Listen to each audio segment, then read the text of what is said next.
went live a little bit ago on TikTok with my friend Hazam, who is from Palestine. I started talking about the history of Palestine and how the war even started in the first place, about what the president has been doing, which, he's been committing war crimes, so.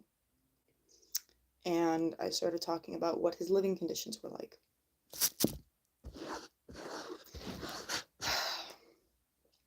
And I got a notification from TikTok that if I were to keep talking about what I was seeing, I would get banned.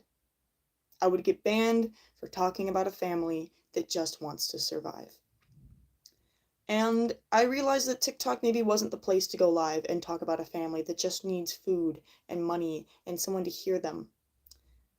The children, I asked him, what do the children know about the war, about the genocide? He says no. They mostly watch YouTube and they wonder why they can't eat the things that the YouTubers are eating. I have seen stories upon stories of family members mourning because they couldn't get the food they needed for their kids, because their family members were dying, because their homes were destroyed. And I see people that would rather just talk about tea, talk about internet drama, than address what's actually happening. I went live and I had issues. Many issues. I wasn't able to talk about the things I wanted to talk about. My live stream was shadow banned. I had people being disrespectful in the comments of my video, even though I specifically asked for people to be respectful, which is just normal. Not everyone's going to be respectful. And the Wi-Fi wasn't working for my friend Hazam. His street was destroyed. His family and them are displaced, and it is difficult. They are hopping from place to place.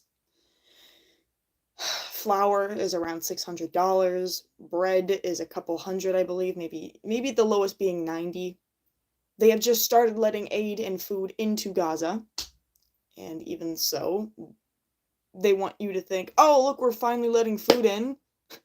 It's not like we hurt people the last time we let food in. Sorry, I'm hungry. I just woke up today. I'm disappointed. I'm disappointed in people for not being respectful. I'm disappointed in the platform for not listening to people who actually need the money and the food. People are hurt. People are dying. People are not getting that. You don't have to have the money to donate to a family. You can go to their GoFundMe, you can look at their story, and you can make your own videos raising money. I'm going to tell Hazam that he should take his account and make it a professional one where he can get money from the views that he gets from his videos. Because at this point, people would rather just like and scroll.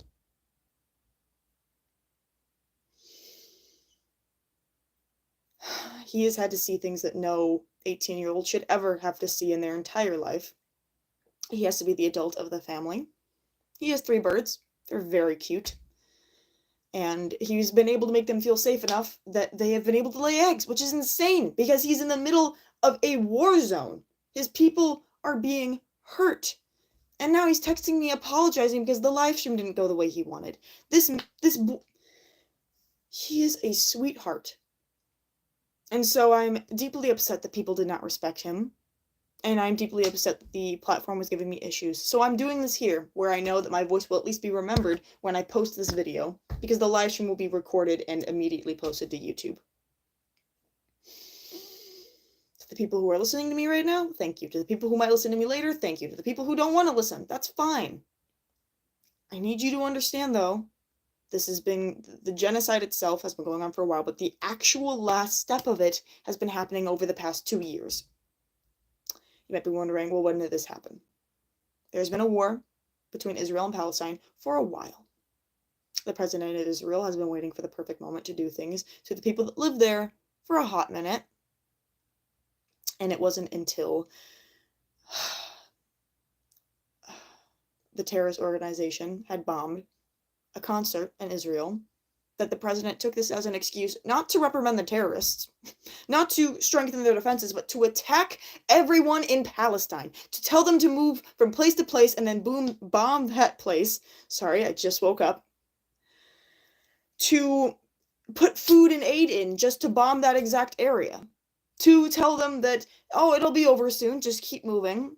They've been making concentration camps. They have been making people strip and kneel in the center of public areas and torturing them. There have been photos of IDF soldiers posing next to houses that have been destroyed and playing with the toys that used to be children's toys. This is fucked up. This sucks. What was being said disrespectfully on the live? I had two people trying to hit on me, which was a little weird because I was talking to someone who is living in a war zone.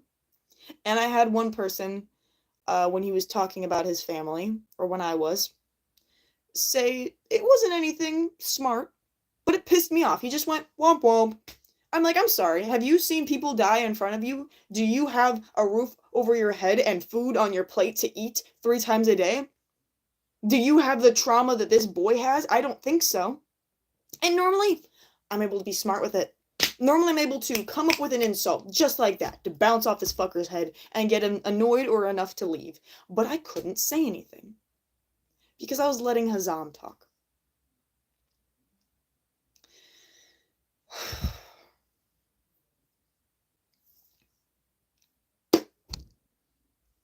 Whether you are on the right side of media or not, you have to understand that no war is good, especially when it's a one-way war, when it's a genocide.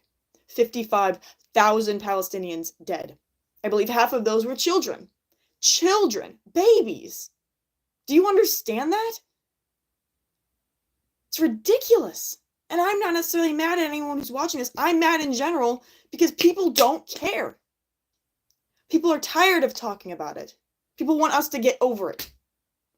Do you know that some of the families would rather wait it out because they believe any time now the war is going to stop, that there's going to be a permanent ceasefire instead of a temporary one where the IDF soldiers continue to attack them even during a ceasefire? Hospitals have been destroyed. Schools have been destroyed. Children, and even my friend Hazem is still doing high school online in improper conditions where the Wi-Fi is bad and his house is destroyed. I have photos of him in a room where there's one hanging light. It is dark. There is debris and dust and a single area for him to sit down with his computer, and that's what he does. He's even trying to call me right now to apologize, but I wanted to make this video, live stream, whatever it was, first so I could address this. I have a TikTok. I have a link in my bio. I'll put a link at the bottom of this if I can, so you can help him. His name's Hazem Fares. If I'm saying it's spelled Fares for his last name. I'm bad with pronouncing things sometimes, especially when I just wake up. If you are wondering how the food will reach him, how the money will reach him, there are still banks in Palestine. There's a few, but there are still banks. If you are wondering how they get the money, Palestinians aren't allowed to take money out of the banks, from what I have heard.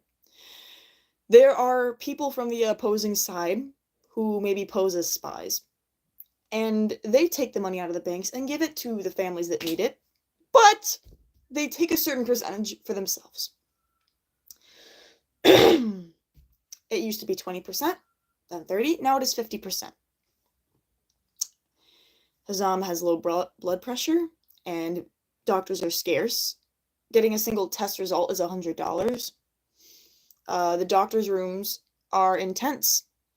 Tense! There aren't even real rooms to go in. Nothing is safe over there.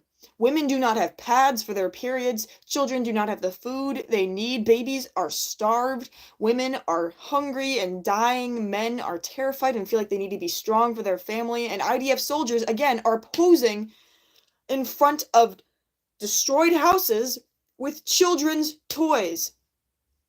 I've seen one IDF soldier playing with a bike. And I hope somebody hears this. If this gets me canceled in the future, fuck whoever cancels me. Okay?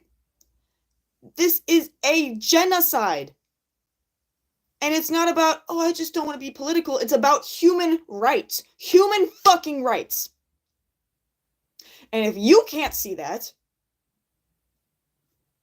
then maybe I'm not the problem. Okay? Now, to the people who have just joined, I will repeat again. Hazam and his family are living in Palestine. They do not have the food or the home that they need. Flour is around $600, bread is around $100, and it is very, very expensive. Do you really think a family that doesn't even have a proper place to go right now will have the money to get food every single day?